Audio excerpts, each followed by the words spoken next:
constraints. I believe this should be a shared responsibility, not an overhaul of the nation's economic crisis at the expense of the most vulnerable population in our global competition as well as a nation. Thank you very much, and I yield back. Thank you, Congressman Payne, for joining us this evening and pointing out those very important issues that could be lost if this CR is passed as proposed. I want to just talk about a few issues. On the first day of the 112th Congress in this Republican-led House, the leadership took away the vote in the Committee of the Whole from the District of Columbia and the territories. Apparently that was not enough. Last week, they moved to impose their will and their conservative ideology on the people of our nation's capital.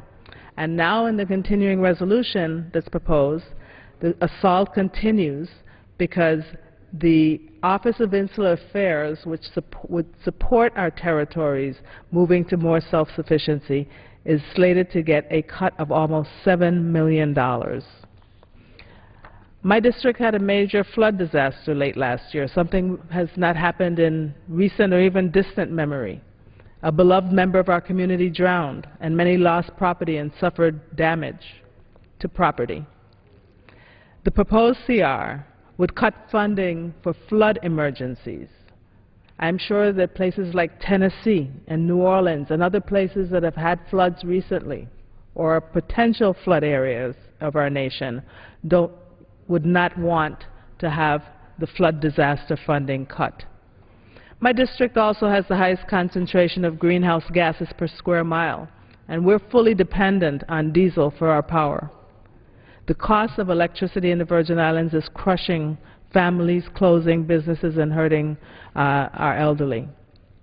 But in the Republican proposed CR, they are planning to cut almost every EPA program that we need to protect the health and safety of communities like mine, and almost every program that supports the development of renewable energy. After the Bush administration turned the surplus into the deficit we're now trying to close, communities across this country experienced a continuing increase in violent crime because of the economic distress that they faced. And so what do my Republican colleagues want to do? In the CR, they want to cut funding for police programs, for the Substance Abuse and Mental Health Administration, as well as many other health programs, for juvenile delinquency prevention, for job training programs, as well as the Community Block Grant and Community Development programs, programs that our communities need to address the rising gun violence that this economic crisis is exacerbating. For years, the Republican caucus has been trying to get their hands on the National Endowments for the Arts and the National Endowments for the Humanities, as well as the Smithsonian funding. So these important programs, which are probably needed more than ever because there's so much pain and suffering across this country, they're also on the chopping block. As you've heard, WIC has already been cut twice last year, and yet it's being cut, it's proposed to be cut another over $600 million. And if that were not enough, over $200 million is proposed to be cut from maternal and child health programs. Where is the justice for and the love for our country's children? At this time, I'd like to just yield once again for the remaining time to the Congresswoman from Texas, Congresswoman Sheila Jackson Lee, to speak on some of the other areas that the CR would cut and hurt our effort to win the future. Congresswoman Christensen, you don't know how difficult it is for many of us to accept the assignment or the lack of assignment that this present majority leadership gave to the territories. And I want to thank you for placing this squarely on the record, frankly. We worked harmoniously with the District of Columbia and the Virgin Islands, and Samoa and Guam and other places, Puerto Rico. We worked because it was important to have the insight and constructive input on these legislative initiatives, but more importantly on the floor of the House. So let me just reemphasize in joining you to say that the territories should not suffer. In the CR they do. But I just want to hold up, this is just a letter to my colleagues, a letter to America, and a letter to Houstonians. This is the long list of cuts. And let me just cite for you very quickly so that you understand what we're talking about. We have to cut, but can we do it in a manner that is constructive? Everybody is running from Social Security, Medicare, and Medicaid, and we frankly understand that. And so they put the pressure on 16%. But you're cutting in the middle of the year when people are dependent on this funding. Juvenile justice, $2.3 million. The COPS program I already mentioned. Many cops will be laid off. NASA, $379 million. Literally stopping NASA, the National Aeronautics Space Agency, in its tracks, forgetting about human exploration, forgetting about science. The Legal Services Corporation, no one without counsel can speak for a person who is desperate and cannot access counsel. So if you have counsel, was really what I was saying, you cannot speak for someone who does not. Legal Services Corporation is the wedge between justice and being thrown out. EPA, $1.6 billion. Women and infant children, $758 million. Job training, I just mentioned, you have to invest in job training, $2.8 billion, or $2 billion, excuse me. And community health centers, $1.3 billion. High-speed rail, $1 billion. And, of course, all of that is about jobs. So as a member of the Congressional Black Caucus, as the member of the larger body of members, Republicans and Democrats, this CR is going to be a bite that is so stiff and so tough. I am hoping that some will view it not as a political prize, not as I did it, they told me to go here and do it. When you come inside this august body, you drop your partisan politics and you ask the question, what is good for America? You're not a partisan Democrat, a partisan Republican, or a partisan Tea Party. What you are is, can we come together? Now, I know I'm not going to agree with all these cuts, but I didn't mention all these cuts. I know some of these things have to be. I didn't mention GSA. I think we're cutting them too much. But I believe we have some common ground. But how can you cut Pell Grants? Students are in, if you will, they're actually in school and you're cutting them. Let me just say to the gentlelady as I yield back, thank you. Let's come together as Americans. And I thank you for leading this hour on behalf of the Congressional Black Caucus. Thank you, and thank you, Mr. Speaker. And I just want to assure you that the Congressional Black Caucus will work with all of our colleagues to craft a budget that's fair and yet reduces the deficit, as we've done every year. Thank you, Mr. Speaker. Under the Speaker's announced policy of January 5th, 2011, the Chair recognizes the gentleman from Missouri, Mr. Aiken, for 30 minutes.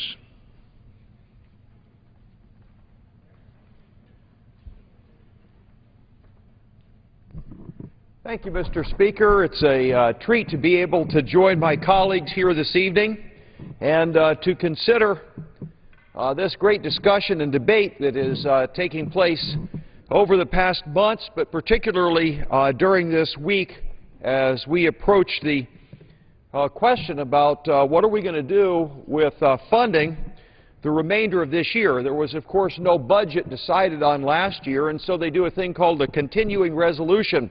And so there's a lot of discussion as to how much can we be affording to spend of the taxpayer's dollar. And I thought that it might be appropriate this evening to take a look at that, not so much in a lot of minuscule detail, but at the magnitude of the overall question that's before us and how the math just doesn't work. I will also try, as we have a chance to get into a discussion this evening, to connect it to the problem of unemployment, because all of these things are connected. And still, I think it's helpful to look from an overall perspective. So what I have here is one of those, you always have these pie charts. I particularly like pie.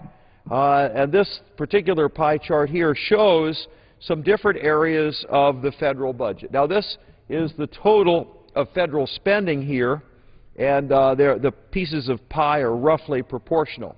And what I would like to start this evening, so we have a big picture of how serious the excessive spending in the federal government is. is to start by making a distinction between a couple of types of spending. The first kind of spending, and maybe to some people this sounds like sort of Washington, D.C. talk, but it's called, they call it mandatory spending or entitlements. And mandatory spending, maybe not necessarily mandatory, but what that means is that legislators, maybe as much as 50 years ago, passed a series of laws, and those laws then automatically spit out dollar bills out of the Treasury. So anytime somebody who happens to be the right person waves their hand in front of the little machine, out pops a dollar bill. And so we have these things, and they're called entitlements or mandatory spending. So these are places where the federal government just is automatically spending money. And there are some of them that are very familiar with most people. Social Security here, Medicare, and Medicaid. Those are the three big, as they call it, entitlements or mandatory spending.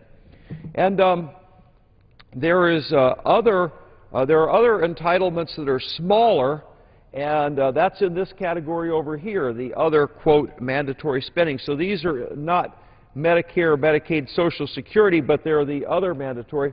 And then there's another thing that acts just about like mandatory spending, and that is the interest on our debt. When the Treasury decides to sell a Treasury bill, the reason people buy a Treasury bill is because it's going to pay some interest to them. So we have to pay the interest on our debt. And in that sense, when we decide to spend money that we don't have, we are creating what is in essence like a little machine that spits out dollar bills.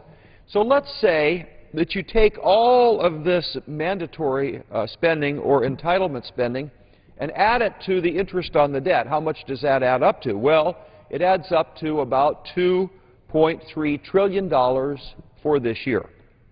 Now, what in the world does $2.3 trillion mean? Most of us don't have a good sense of perspective. Well, $2.3 trillion happens to be the revenue that the federal government collects this year.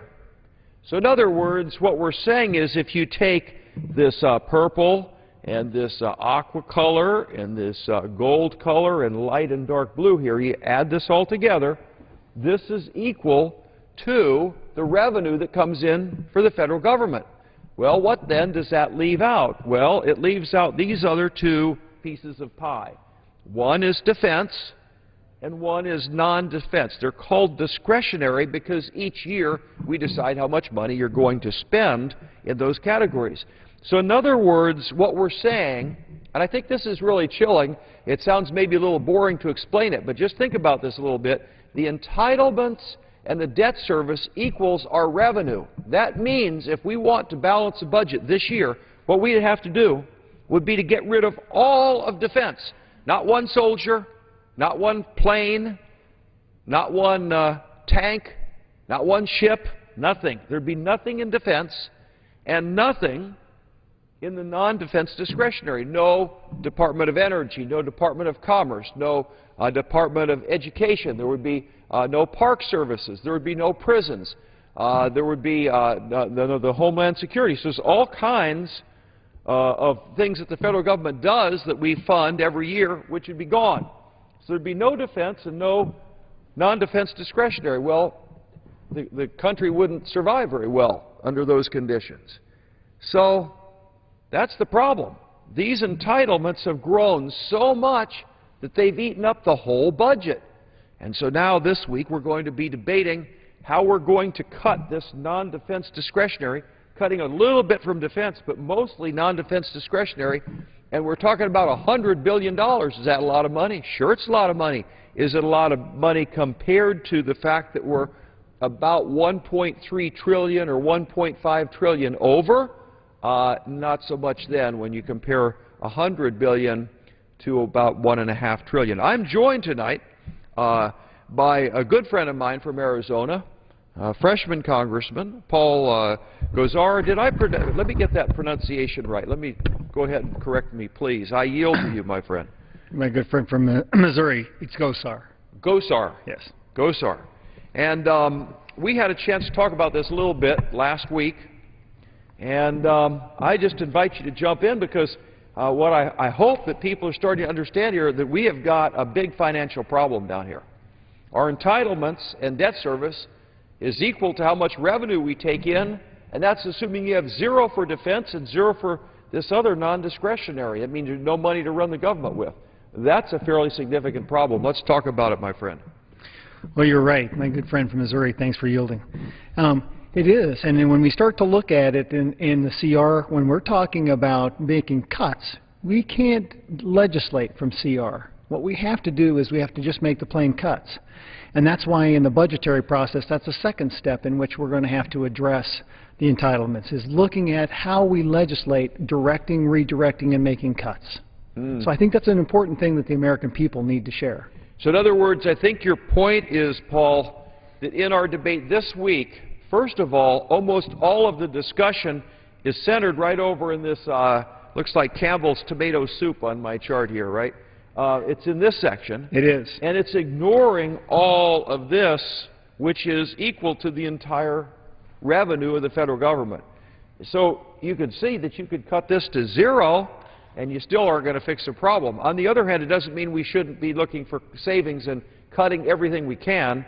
But you're putting in perspective this whole week. I think that's tremendously helpful, Paul, to do that. And I think, as I recall, there's about $16 billion being taken out of defense, which is not as deep a cut as what the non-defense discretionary is getting. Is that correct? That's exactly right. Right. And the savings that we're making here extrapolates over the next 10 years at a great discount to the American people in our budget and what we're going to have to come up with in the future. And that's what's so wonderful, at least by the first 5 weeks of this Congress, is zero implications on raising debt. Yeah, so what we're doing is we're at least what you're seeing is a very serious attempt to get into reducing the size of the government.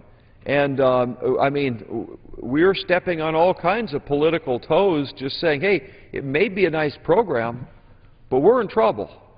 I was asked by a reporter, I believe it was earlier today, whether or not, you know, the position that I was taking on these cuts and everything was like a Tea Party position. And I said, you know, I guess we all reflect to a degree our training. I was trained as an engineer, and to me, this is just plain math. It isn't liberal math. It isn't conservative math. It's just flat out, this is how much money these entitlements are taking, and this is how much money is coming in, and the two are equal, and we don't have any money for these things. I don't know if that's politically liberal or conservative or anything else. It's just the reality of the federal deficit. Now, the one thing that we haven't added here, this is just this year, we haven't added the perspective of time. And I think it's helpful if we take a look at what time does to this in several regards. The first is, one of the things that's happening to those little pieces of the pie is they're growing. And this has got Medicare, Medicaid, Social Security, and it shows over time what's going on without the other entitlements, without the debt service. You see that those of us, I hate to admit my age, but you know, some of us baby boomers, as we get older, we're going to be leaning on Social Security, Medicare, Medicaid more, and so there are more people there, and so that's going to make these numbers go up. And what we've seen is that the revenue the federal government collects seems to stay pretty, hovers in here at 18%. And there's times, historically, when we've raised the tax rate tremendously, and yet it seems like it's still 18% of GDP. So if this 18% is not that flexible, whether you raise or lower taxes, then when you get down to this problem, you say, uh-oh. Because before you could say our revenue is equal to all these entitlements. Well, raise taxes, no problem.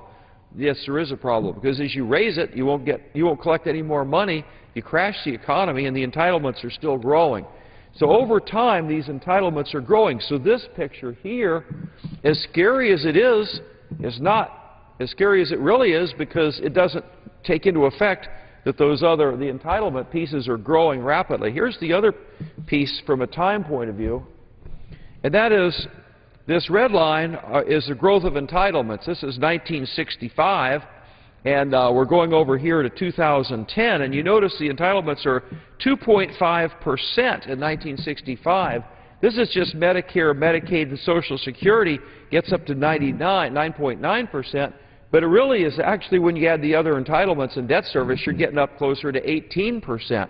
So what's happened is the entitlements are going out of control even if you assume that the other entitlements is roughly 12 or something, you know, you're at 500% growth in entitlements, and yet here's defense spending. It's 7.4 here, goes up high as over 9 here, and drops all the way down to 4.9. So defense spending is going down, entitlement is going up, and now we get to the point where you could cut defense to zero and just cannot compensate with this incredible growth of entitlements. I want to let you jump in, Paul, because I think that people now can start to see what it is and why it is a whole lot of Americans, not just Republicans or Democrats, but just plain old Americans are saying, hey, we have got to pay attention to what's going on because these numbers are very scary. Please join us. Well, everybody knows the analogy of a bank. When you put money in early and let it build up in a rolling compounding interest, you grow to a bigger fund. And that's the opposite of what's happening here, is reverse compounding interest. We're building up more and more people on the rolls with fewer and fewer people actually helping out support it. And the last part is that we have an economy that is lagging way behind. We're still over 9% for how many months now? And what we have to do is, in order to create a better economy, that's what's going to help us service these programs and get people involved. So it's a very intricate equation that we have to work by. So what you're saying is one of the things that's affecting this, and that is just the condition of our economy.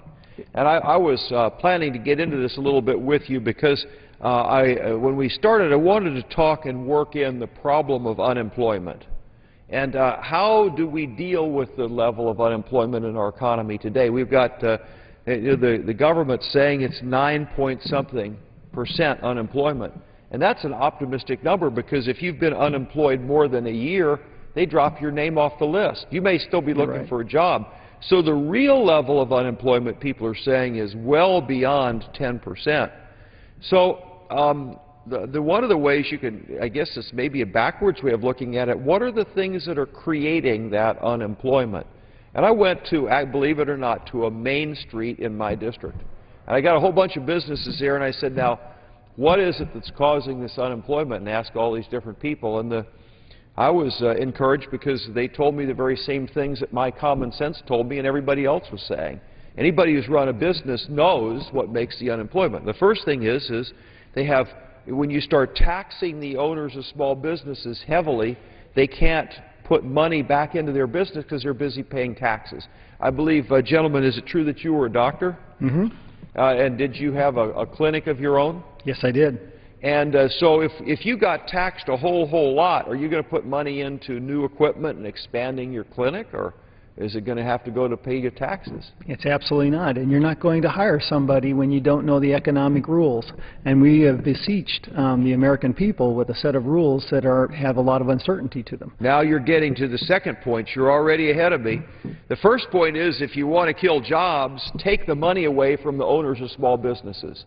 You could say, hey, that guy's making over $250,000, obviously having too much fun. We're going to tax him into the dirt, make sure he doesn't have a better time than we do. The only trouble is if you want jobs, you can't destroy businesses. And that's the connection it seems like this administration, the Democrats, keep missing, and that is, if you keep talking about pounding rich people and those bad corporations, if you pound them into the dirt, there are not going to be any jobs. And that's where we seem to have this disconnect going on. So first thing is, you do not want to tax those people a whole lot because you want them putting the money back into their business. The second point you're making, though, is all these regulations and red tape. It may not be a tax, but it has the same effect, doesn't it? Did you have to fill out a lot of paperwork in your business? Well, with the health profession, we have tons of it, from HIPAA disclosures to anything that we deal with insurance. The paperwork is endless. So did you have to hire people to fill that paperwork out all the time? We have people that just do insurance filings, just do our mandatory paperwork with the federal government.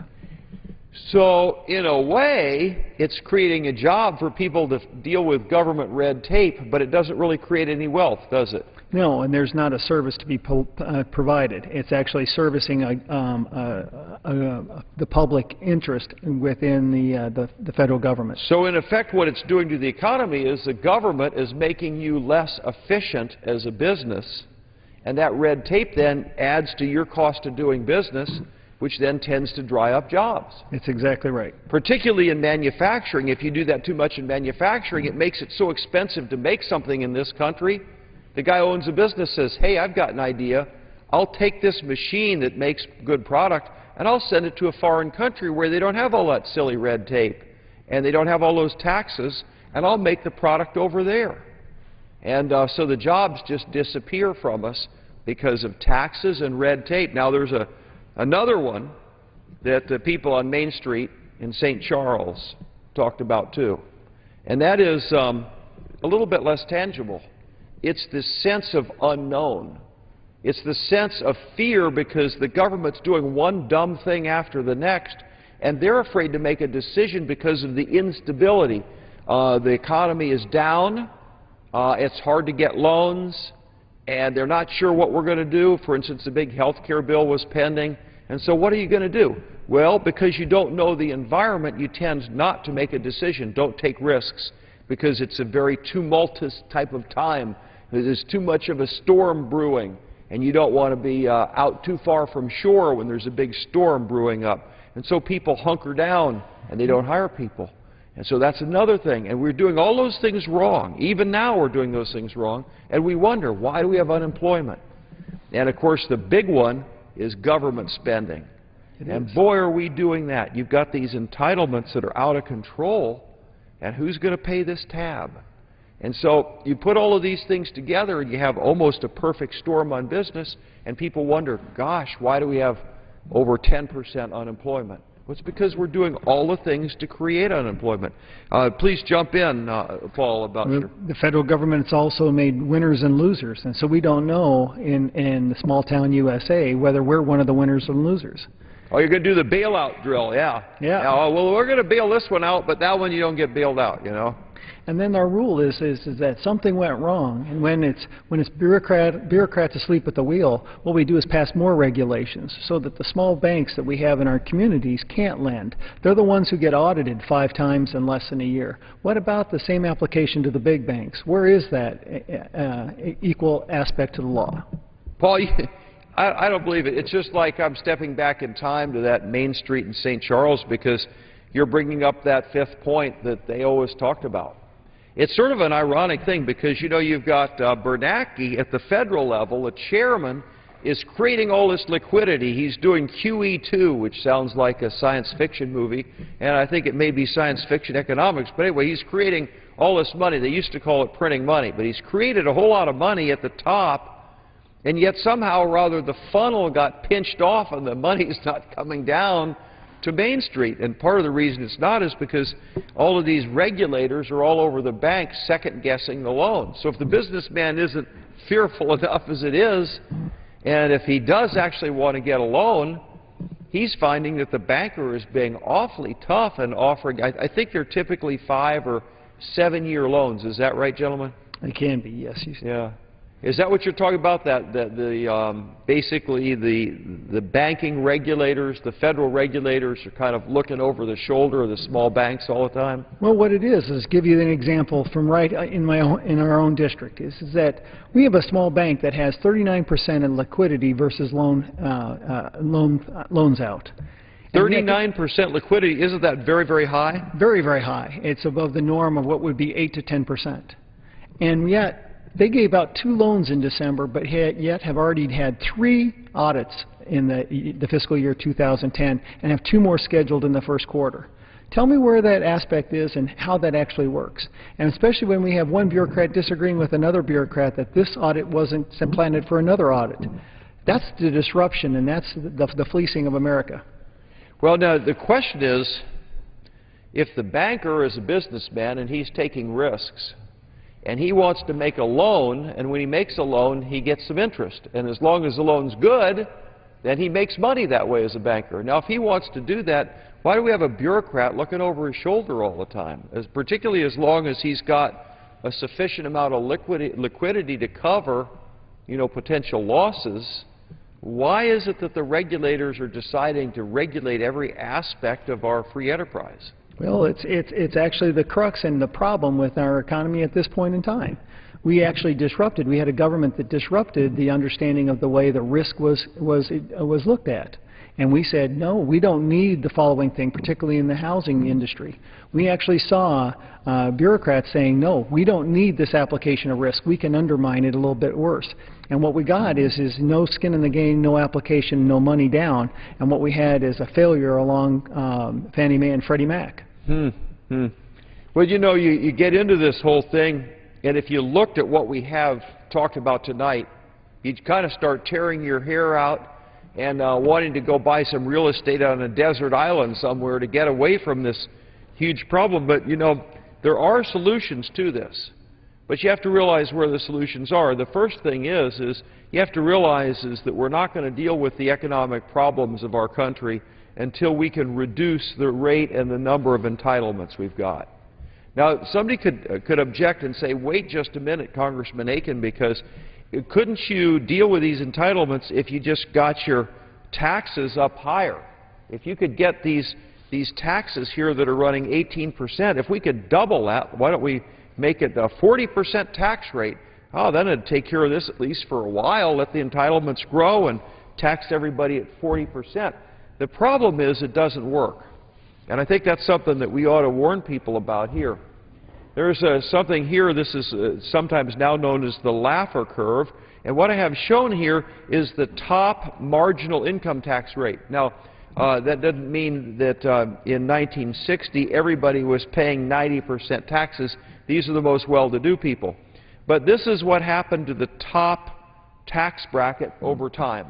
We started to reduce the taxes on some of the very top income people, bringing them down more into this 30% range. And take a look at what happens to the federal tax receipts. And this is an example of the fact that you can actually reduce taxes and grow the revenue of the federal government.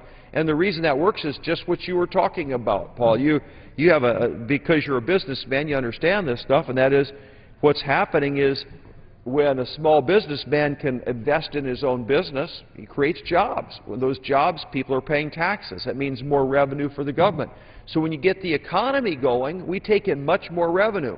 So the first thing you can do is actually by reducing taxes, you can create more revenue, get the economy going, and that will help some.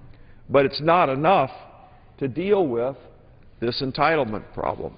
So you really got a couple tracks you have to take on. One, you've got to cut the entitlements down, but you also, likewise, have got to keep working this advantage of getting your taxes in line to create a strong economy. Here's an example in that actual, this is when I was here in Congress, it's the 2003, it's the third quarter of 2003, and we cut three taxes: capital gains, dividends, and death tax. We cut all three. And this is a picture right here. This black line is when the tax was cut. And this is the GDP by quarter.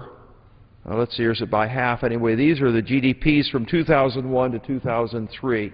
And you can see some of them we actually lost GDP, had sort of we got up to 2 3/4 here or so GDP. And then here we do the tax cut, and take a look at what happens afterwards. The average GDP is 3.5 versus 1.1, so GDP jumps. So now we've cut taxes, and you'd think, well, maybe that's good because now GDP is going, it gets the companies going, gets a pump primed. What else goes on at the same time? Well, I got this next chart. This is employment. This is before that same tax cut, May of 2003. You see all these lines going down means loss of jobs. That means we lost jobs overall in the economy. The lines that go up are the quarters here where we, or months where we gained jobs. Take a look after the tax cut. Look at what happens.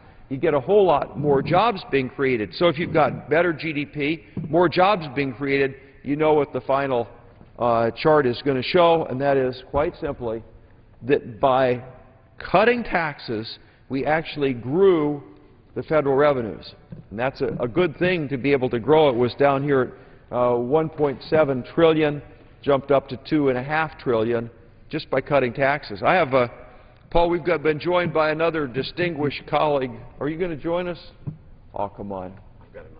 You've got another. Okay, you're going to be on in a few minutes. Anyway, What we did was we cut taxes and we ended up with increase in revenue. So there's two pieces of this equation. One, what we've got to do is adjust tax policy and create an environment in terms of red tape, in terms of federal spending, in terms of tax policy, and in terms of allowing liquidity to be flowing through the banks. We've got to create something that's pro-business there. Why in the world would we be in the mess we're in now and have the highest corporate tax rate in the world? I just can't understand that. You know, Paul, what's your take on that? Why would we do that? Well, I don't understand that madness, but it's also something that you have to learn, I guess, in business. But you have to have the ability to reinvest in America. If I've got money sitting there, make it worth my while to invest back in America. And that's what we can do, and that's where the incentives come in about. It also helps us in giving us access to cash, which has been laden with the banks and strapped with the new regulations that come about. Plus, we also have to look at the certainty of the environment that we create for business to grow. We're not going to take the load on our backs if we know that there's an uncertainty in the environment, whether it be health care, whether it be taxes, whether it be all the regulations. All these things add up, and if you don't get people hired, they're a drain on the system. And America wants to get back to work.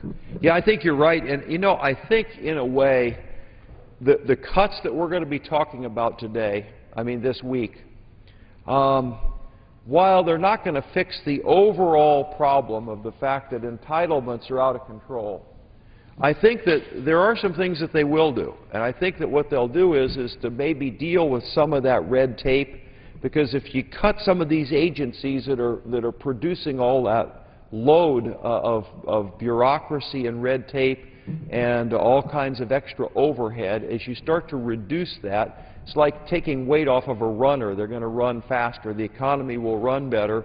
And some of those cuts are probably draconian in many people's eyes, and probably some of them are counterproductive. But overall, you know you've got to trim up.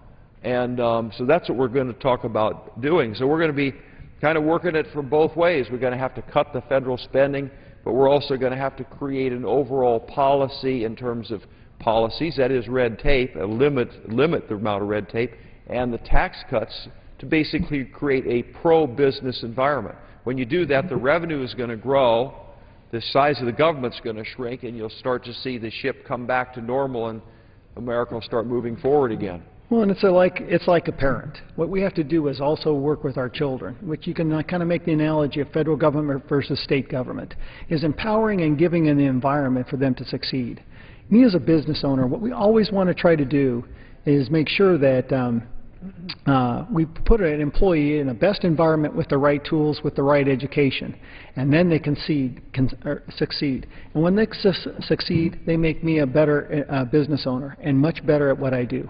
And that's the same thing that we've done here. We've had unfunded mandates from education to health care, all the way across. What we have to do is start working with the states and their individual expertises and what makes them special, and allow them the flexibility to succeed as well. But we got to put them in that right environment, and that goes all the way down from the states to the communities. This is a group effort, and this is a family affair. Well, Paul, that's a great way to end things up tonight. Thanks so much for joining us. I know the people of Arizona are tickled to see that their new congressman is already earning his keep down here. And good night to you, and good night to my many colleagues and the people across America. We're looking forward to a brighter day, but we have some tough decisions to make, and we're getting ready to make those even this week. God bless you all. Thank you. Under the Speaker's announced policy of January 5th, 2011, the Chair recognizes the gentleman from Oregon, Mr. Blumenauer, for 30 minutes. Thank you, Mr. Speaker.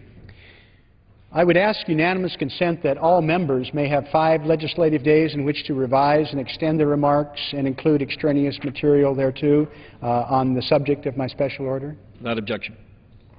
Thank you. This, Mr. Speaker, is going to be one of the most pivotal weeks in the history of American public broadcasting.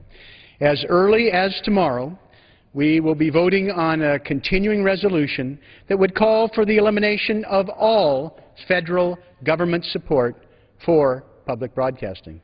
Now, I'll admit, this is very personal to me. If this reckless act were to be taken, It would mean that my local award-winning public broadcasting station, Oregon Public Broadcasting, would lose $2.4 million annually. Funds that we are used to invest serving Oregon and Southwest Washington and a little bit of Idaho, with programs that keep people informed, inspired, that help educate our youngest citizens. Actually, through the magic of Internet, people enjoy programming online across America because of the quality of Oregon Public Broadcasting. Now, there's no question, as some of my colleagues were just discussing on the floor, that there's hard budget work ahead of us. I look forward to opportunities to eliminate unnecessary agricultural supports and rebalance those efforts. I look forward to dealing with helping rein in spiraling Medicare costs, not eliminating health care reform, but accelerating opportunities to reform it and make it more efficiently. I look forward to looking at the largest area of expenditure dealing with the Defense Department in discretionary funding. Without question, there are a number of areas there the American people know and understand that can be adjusted. However, we must do this in a way that is thoughtful and does not disproportionately impact our rural communities, our children, and universal access to high-quality TV and radio programming. Funding for public broadcasting gives our communities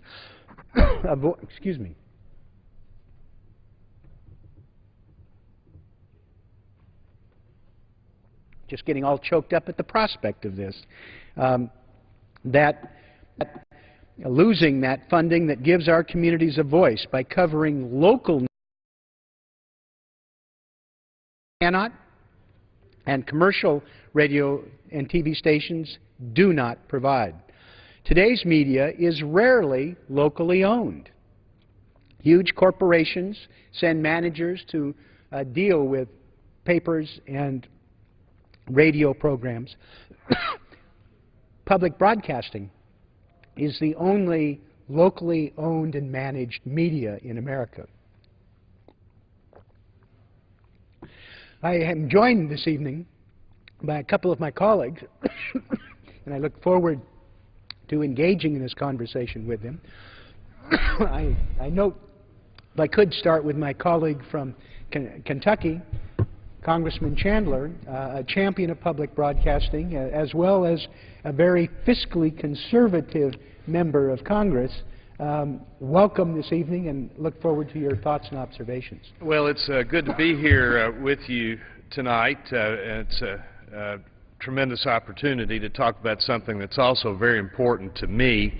But I want to just start out by saying to my colleague from Oregon, Mr. Blumenauer, how appreciative I am, and I think how appreciative so many people are across this country of your championing of public broadcasting over the years.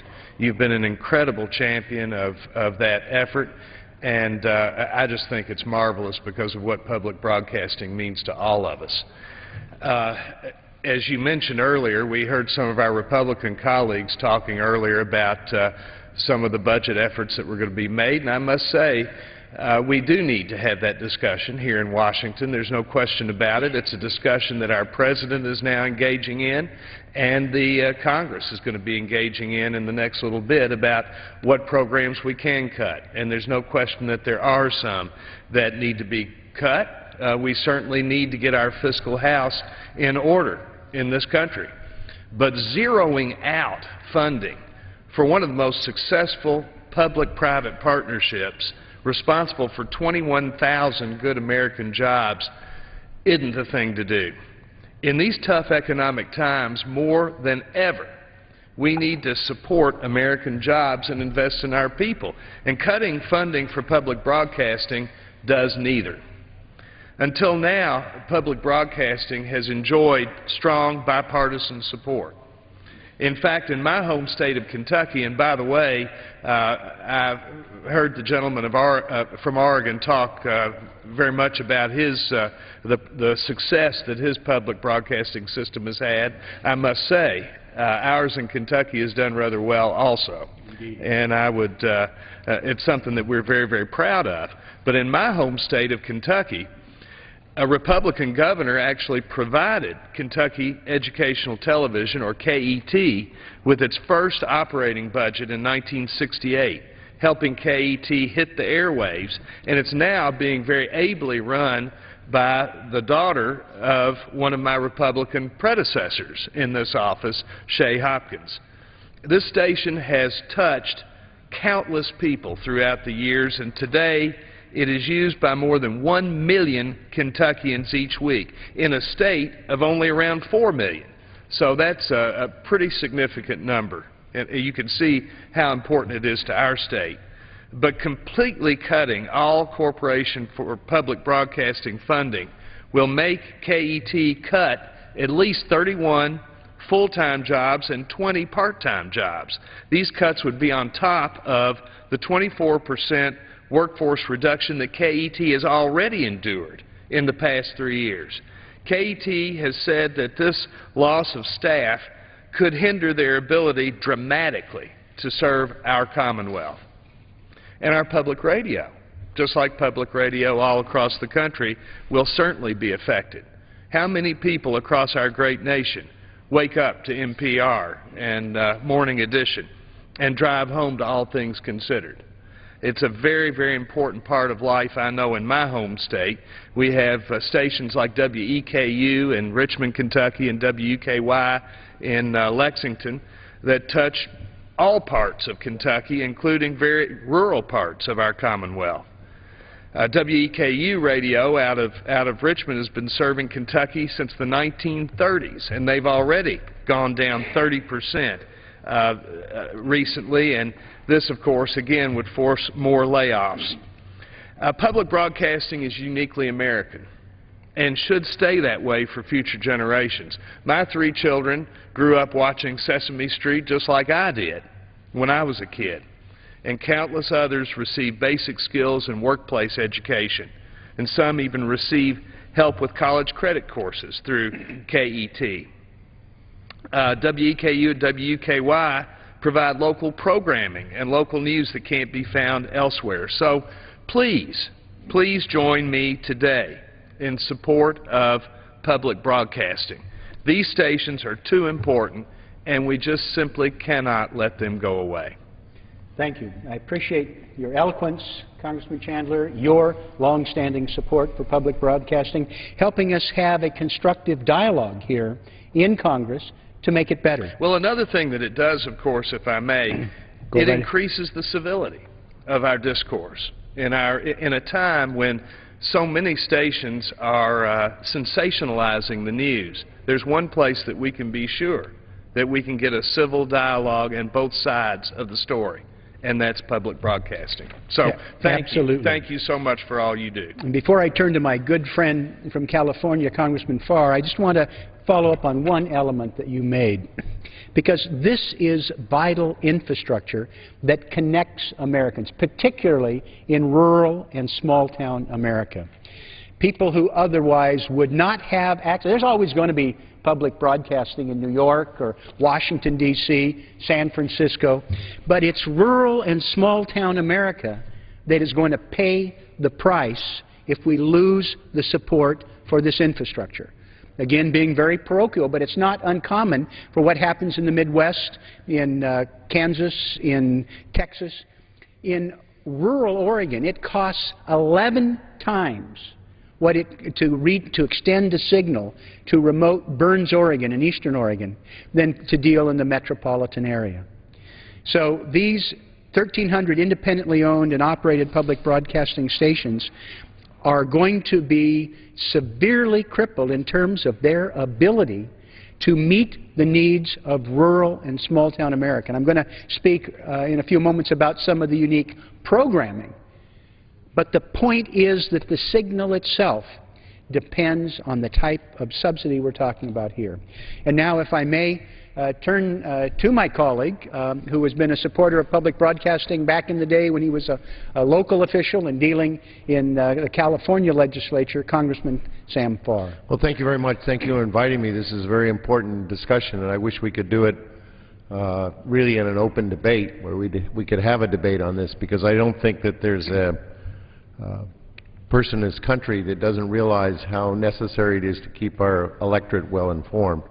So I join the chorus of well-informed listeners tonight to support America's Corporation for Public Broadcasting. I find it ironic that the news got released today, the day when you think of a national day of communication, a day when we tell our loved ones how much we appreciate them through words and symbols.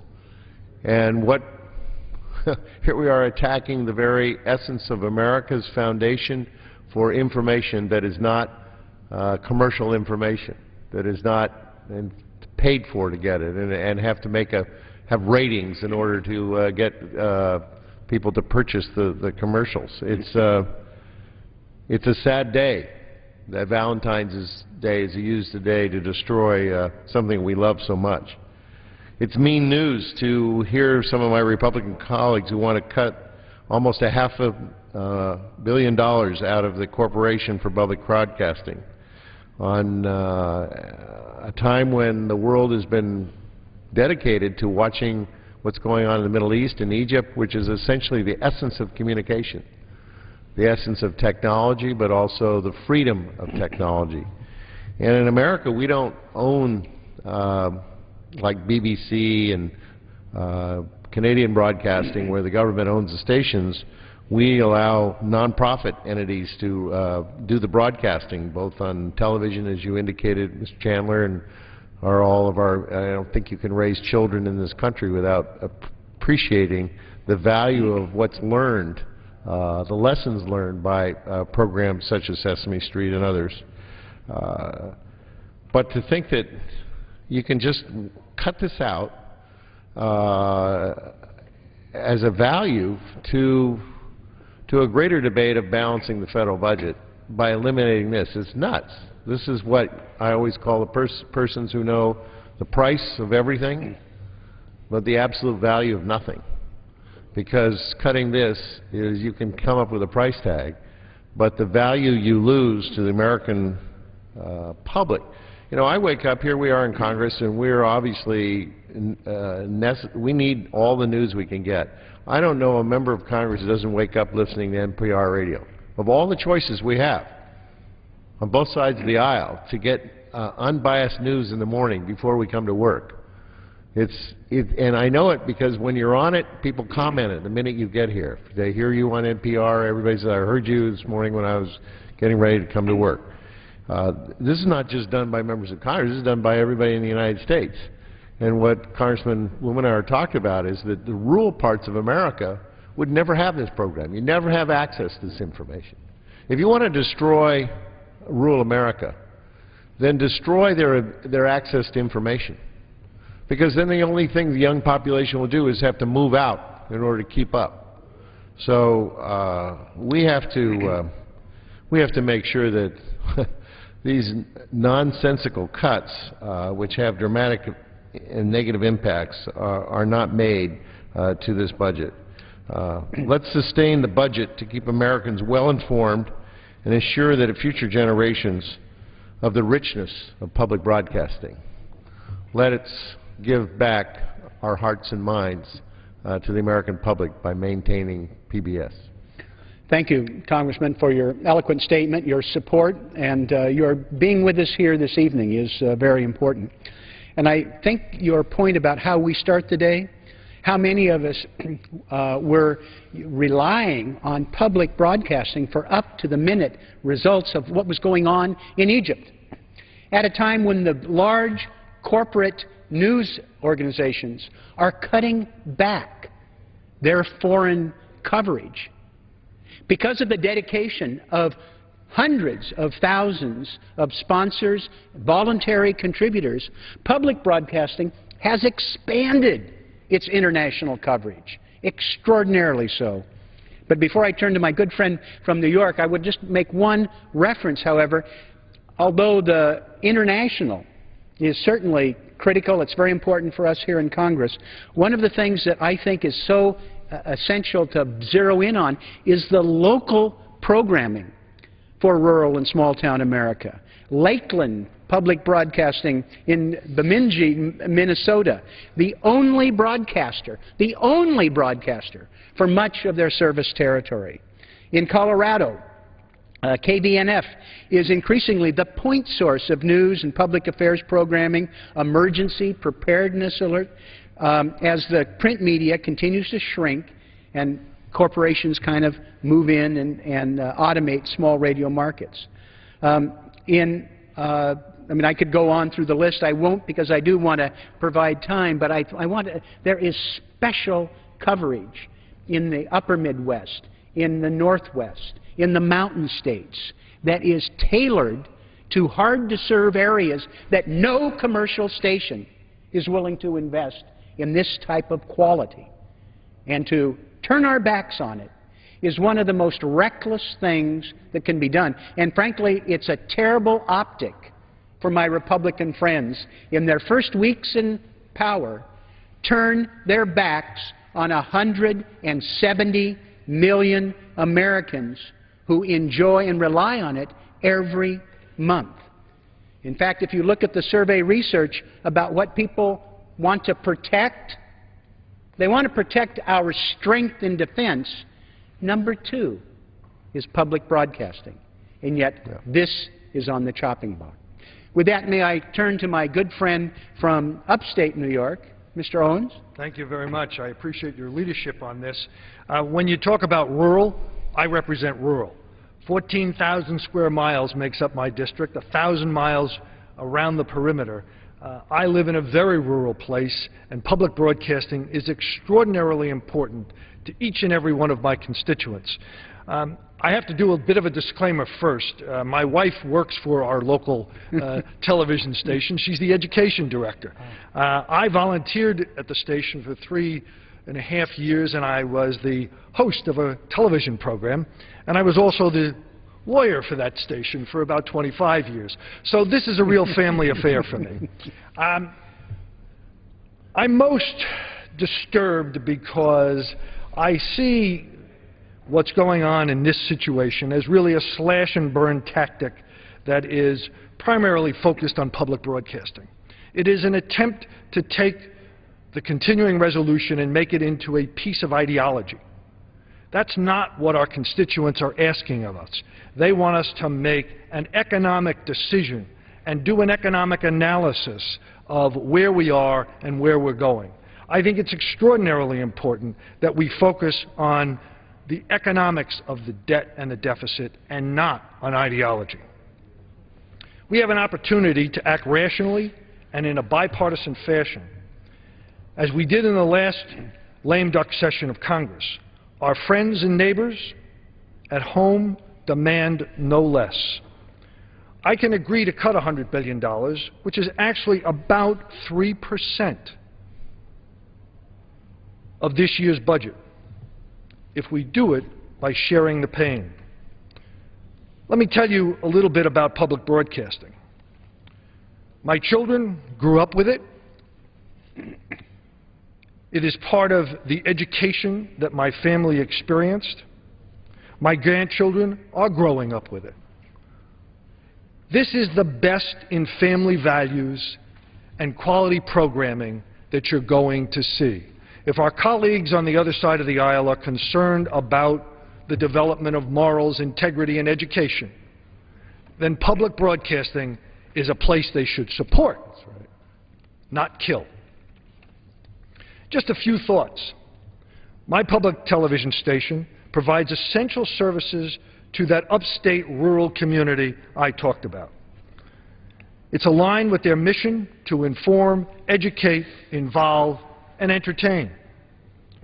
Public broadcasting is America's largest classroom, closing the achievement gap through innovative, standards-based educational content and resources for parents, teachers, and students. Public broadcasting serves as a trusted partner and agent of better citizenship in the world's greatest democracy. Public broadcasting is not a luxury we can't afford, but an essential service regularly depended on and enjoyed by 170 million Americans in all 50 states. Let me repeat that. 170 million Americans support public broadcasting. Cutting or eliminating federal funding for public broadcasting will have a severe negative impact on local services and economies in all 50 states. Let me point out that public broadcasting directly supports 21,000 jobs, and almost all of them are in local public and radio stations in hundreds of communities in America. Science-focused programming at all age levels, from Sid the Science Kid to Nova, supports the acquisition of 21st century problem-solving science skills. I could go on. It's clear that public broadcasting brings a dimension to education that we see in no other modality available to us. I agree that reducing spending is a priority, but it must be achieved without resorting to ideologically based slash-and-burn tactics that will not allow us to facilitate a compromise with the Senate and White House, which brings real reduction in spending based upon the shared pain which we all understand is needed. Thank you very much. Thank you. Again, as